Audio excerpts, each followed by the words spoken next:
Good morning. नमस्कार दोस्तों। आज हम अपनी यूट्यूब ऑनलाइन क्लास में फिर एक बार आपका हार्दिक अभिनंदन है। आपको मालूम है कि इस समय अपनी जो यूट्यूब ऑनलाइन क्लासेस चल रही हैं, इसमें यूनिट तीसरी थर्ड यूनिट के अंतर्गत अपन ने आज को रखा है कि किस प्रकार प्रश्नों का निर्माण करना चाहिए, किस प्रकार के प्रश्न होने चाहिए। उन्हीं प्रश्नों के निर्माण से एक अच्छा अध्यापक वही बन पाता है जो एक अच्छे प्रश्नों का निर्माण कर पाता है। प्रश्न निर्माण में आपने ब्लूप्रिंट में भी जाना होगा कि ज्ञान है, बोध है, ज्ञानोपयोग है, कौशल है, अभिरुचि है, विवृत्ति है। उसमें भी आपने प्रश्न निर्माण के बारे में जाना है। आज उन्हीं प्रश्न निर्माण के किन प्रकार के प्रश्नों का निर्माण करना चाहिए एक अच्छे अध्यापक को और एक वक्ता को, एक अच्छे सामाजिक प्राणी को, उन प्रश्नों को किस प्रकार हम संजोए रखते हैं। तो आइए देखते हैं, हम बात करेंगे कि प्रश्न संक्षिप्त रूप से पूछे जाने चाहिए। सबसे पहले हम बात करेंगे प्रश्नों का जो निर्माण है, वो प्रश्न की भाषा है वह बिल्कुल संक्षिप्त होनी चाहिए। दूसरी बात करते हैं कि प्रश्नों की जो शब्दावली होती है, प्रश्न जब निर्माण करते हैं तो उनमें जो शब्द संरचना रूपी जो मोती हम पिरोते हैं वो संक्षिप्त होने चाहिए। अब बात आती है कि प्रश्न है वो सरल भाषा में हो, सार गर्भित भाषा में हो, ताकि विद्यार्थी है उसको समझ सके और उनका सहज तरीके से उत्तर दे सके। इसके बाद हम बात करेंगे प्रश्न बालक की मानसिक क्रियाओं को सर्जन करने वाला होना चाहिए। अर्थात बालक के मस्तिष्क का जो विकास है वो प्रश्न निर्माण से ही खुलता है कि उसके मस्तिष्क को क्रिया करने के लिए प्रश्न ही तैयार करता है। इसके लिए हमें उसकी मानसिक क्रियाओं को सर्जन करने वाले प्रश्नों को पूछना चाहिए।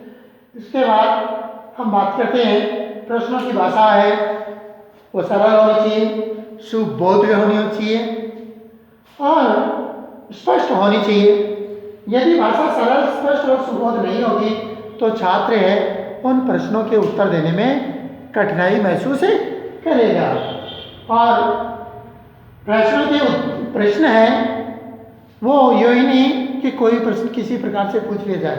प्रश्नों को पूछने का एक निश्चित उद्देश्य होना चाहिए कि इस उद्देश्य के आधार पर ये प्रश्न पूछे जा रहे हैं और उन उद्देश्यों की पूर्ति इन प्रश्नों के द्वारा की हो सकती है। तो प्रश्नों का निर्माण है वह एक उद्देश्य के आधार पर होना चाहिए।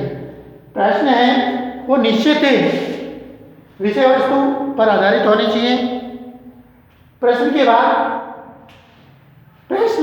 के बाद छात्र को उत्तर सोचने, समझने और उत्तर देने की का समय उसके पास निर्धारित होना चाहिए कि इतने समय के लिए बालक है उस प्रश्न का उत्तर दे सकता है। इसके बाद प्रश्न को सोचने का अवसर मिलना चाहिए। प्रश्न का उत्तर है वह स्पष्ट होना चाहिए। यही नहीं कि प्रश्न ही स्पष्ट हो, प्रश्न का उत्तर भी स्पष्ट होना चाहिए। जैसे हमारी राजधानी क्या है, अब यहाँ है वो प्रश्न स्पष्ट नहीं है कि राजधानी यहाँ राजस्थान की पूछी जा रही है, भारत देश की पूछी जा रही है, किसकी पूछी जा रही है। इसीलिए निश्चित उत्तर के लिए हमें राजस्थान प्रांत की राजधानी क्या है, कहाँ है, कौन सी है, तो इनके लिए एक निश्चित उत्तर होना चाहिए और वो उत्तर भी स्पष्ट होना चाहिए। प्रश्न का निर्माण निश्चित होना चाहिए। द्विअर्थी प्रश्नों का प्रयोग अध्यापक को, समाज में प्राणी को और विद्यार्थी को, आपको कभी भी किसी भी प्रशिक्षणार्थी को इन द्व्यर्थक अर्थी प्रश्नों का निर्माण नहीं करना चाहिए। फिर छात्रों की भिन्नता के आधार पर प्रश्न निर्माण करना चाहिए कि कौन सा छात्र किस प्रकार के प्रश्नों का उत्तर दे सकता है और उन आधार पर छात्र के IQ के आधार पर ही छात्र को प्रश्न निर्माण करना चाहिए। इसके बाद आता है छात्रों की योग्यता, आयु, रुचि और के आधार पर ही प्रश्न पूछना चाहिए। प्रश्नों में उप प्रश्नों का स्थान नहीं होना चाहिए, अर्थात प्रश्न के बाद प्रश्न। जैसे मैंने आपको बताया कि हमारी राजधानी क्या है, तो बच्चों से पूछा जाता है कि सर राजस्थान की है भारत की, तो प्रश्न के बाद प्रश्न आता है, विधि के बाद पुनः विधि का प्रयोग किया जाता है, उप विधि का निर्माण होता है। इसीलिए छात्र को स्पष्ट संकेतों में उत्तर मिलने वाला, उत्तर होने वाला प्रश्न का निर्माण करना चाहिए। तो हम देखते हैं कि इन्हीं प्रश्नों के आधार पर ही आप अपने प्रशिक्षण अवधि के दौरान उत्तरें और प्रश्नों की विधि के बारे में जाने। धन्यवाद।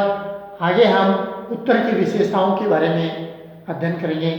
धन्यवाद।